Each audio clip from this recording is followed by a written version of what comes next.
Campur tangan Amerika bikin eskalasi memuncak. China Taiwan memanas. Pasukan katak China tak sabar rela mati demi ganyang Taiwan. 这一次演习，我们大范围的实施海空机动作战，检验了双方部队远海远域作战能力。演习在组织形式、指挥方式和兵力融合等方面都取得了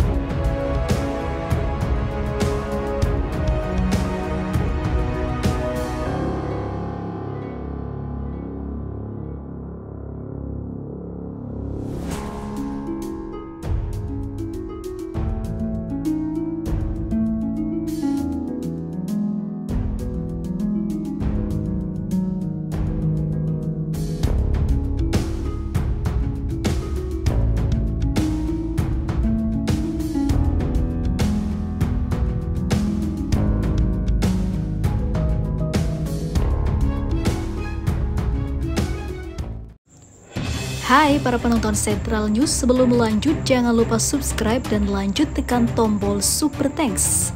Tombol Super Thanks ada di atas tombol subscribe. Jika Anda ingin mensupport channel kami menyajikan berita yang paling Anda tunggu-tunggu. Terima kasih.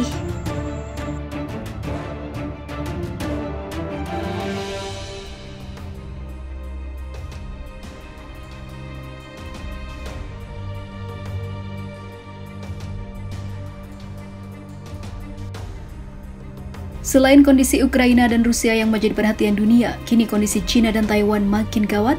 Kedua negara ini akan menciptakan perang dunia yang tak terpikirkan sebelumnya, bahkan bisa berdampak ke Indonesia. Kini Amerika Serikat tengah cari celah memasukkan senjatanya ke wilayah Taiwan dengan melobi Filipina. Namun sayangnya, Filipina juga berhubungan baik dengan China.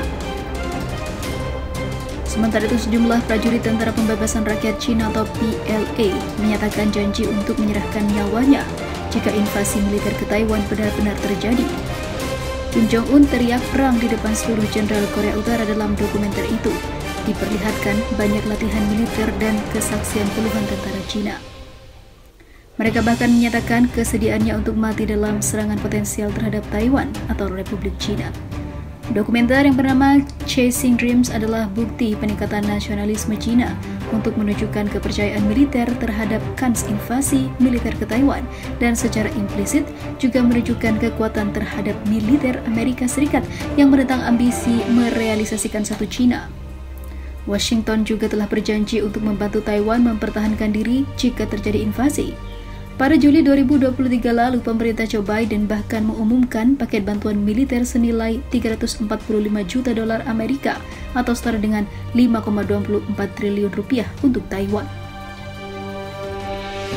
Seperti yang dijelaskan sebelumnya, pernyataan siap mati sejumlah tentara Cina jadi bagian yang lebih dramatis dari dokumenter itu. Salah satunya adalah prajurit bernama Zhuo Feng, anggota pasukan katak Angkatan Laut Tentara Pembebasan Rakyat Cina atau PLAN. Jika perang pecah dan kondisinya terlalu sulit untuk melepaskan ranjau Angkatan Laut dengan aman dalam pertempuran yang sebenarnya, kami akan menggunakan tubuh kami sendiri untuk membuka jalur aman bagi pasukan, ujar Fu Feng. Tak hanya Fu Feng, Li Peng yang merupakan pilot Angkatan Udara Tentara Pembebasan Rakyat Cina atau PLAAF dari Skuadron Wang Hai juga mengutarakan hal yang sama. Jet tempur saya akan menjadi rudal terakhir yang meluncur ke arah musuh. Jika dalam pertempuran nyata, saya telah menggunakan semua amunisi saya, kata Li Peng.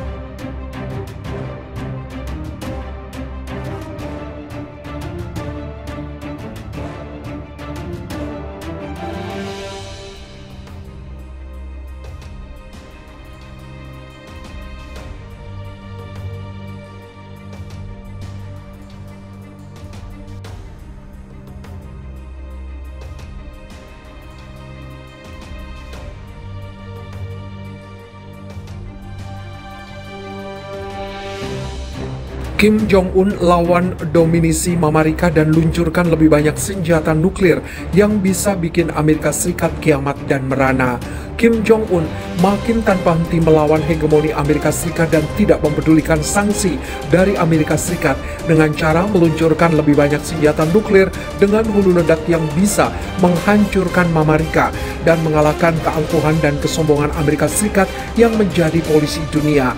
Sementara itu sebelumnya, pemimpin Korea Utara Kim Jong-un dan pejabat politik puncaknya berjanji untuk meningkatkan produksi senjata nuklir yang kuat untuk melawan dominasi Amerika Serikat. Pemimpin rezim komunis Korea itu juga berjanji memajukan pengembangan ruang angkasa meskipun mengalami cacat parah dari kegagalan peluncuran satelit baru-baru ini. Tekad Kim Jong-un dan para pejabat elitnya muncul dalam pleno 3 hari Partai Buruh Korea yang berkuasa. Rapat partai tersebut telah berakhir pada hari Minggu. Dalam sebuah laporan yang dipresentasikan pada pleno ke-8 Komite Sentral, Biro Politik Partai Buruh Korea menyerukan penguatan kapasitas pertahanan diri dengan senjata baru untuk mencegah Amerika Serikat dan musuh lainnya di tengah lingkungan keamanan yang berubah. Bunyi laporan surat kabar yang dikelola Partai Buruh Korea, Rodong Sinmun. Partai berjanji untuk lebih meningkatkan hubungan dengan negara-negara lain melawan strategi brigadis Amerika Serikat untuk dominasi dunia. Lanjut laporan itu mengacu pada sekutu lama Korea Utara seperti Cina dan Rusia, menyalahkan apa yang Korea Utara sebut provokasi perang yang sembrono dari Washington dan sekutunya karena memperparah ketegangan di semenanjung Korea.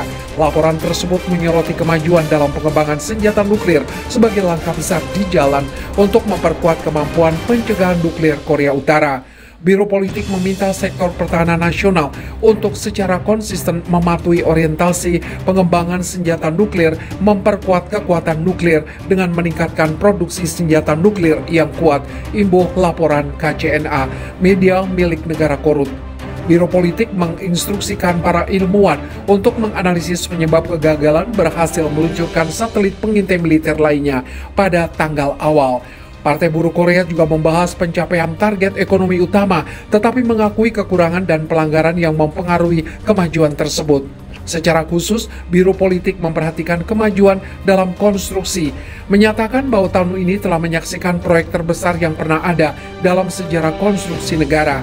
Pihak berwenang baru-baru ini meluncurkan beberapa proyek konstruksi sejalan dengan tujuan pemimpin untuk membangun 50.000 rumah di Pyongyang pada akhir tahun 2025.